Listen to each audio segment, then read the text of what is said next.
Hey guys, it's Clicky Ho Tech Help here with my first video, and today I'm gonna be showing you how to like reset a PowerBook G4, which will also work for this. It works for any PowerBook G4. So first of all, start it up. Wherever that power button is, there it is. You're gonna have to hold the Apple button and the S. Okay. Turn on. Okay. Oh, duh, it's not plugged in. Hey guys, it's Clicky Tech Help here with my first video, and today I'm going to be showing you guys how to reset a PowerBook G4. This also works with the 2-in-1s, but let's get into it. First, you have to obviously turn it on. You have to hold the Apple button and the S. Is this connected? Yes, this is connected. I have to hold that down. Hold it. Click on the power button. Come on.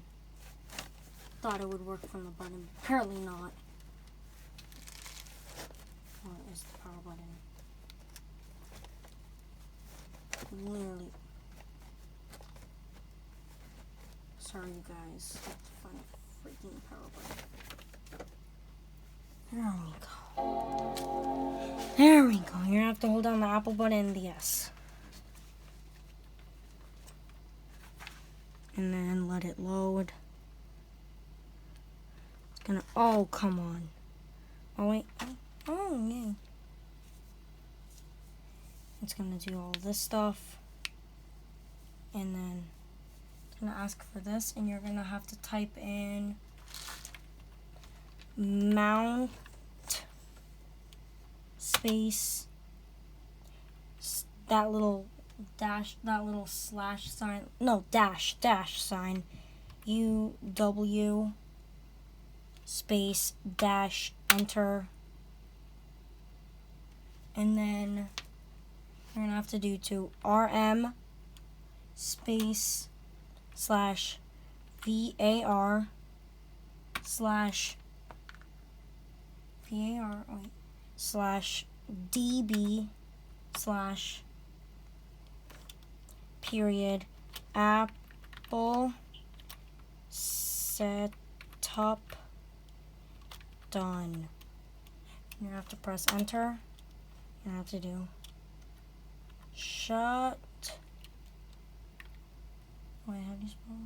Shuts down space dash H.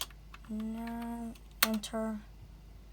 And then after a while, your computer will have to see here. It depends on like how long it takes a while actually.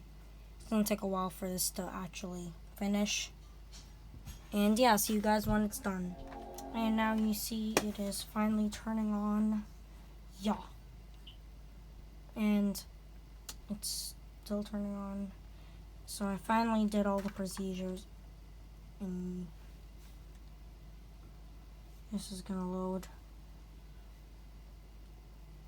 And yeah. I'll show you guys of it doing it. And yeah.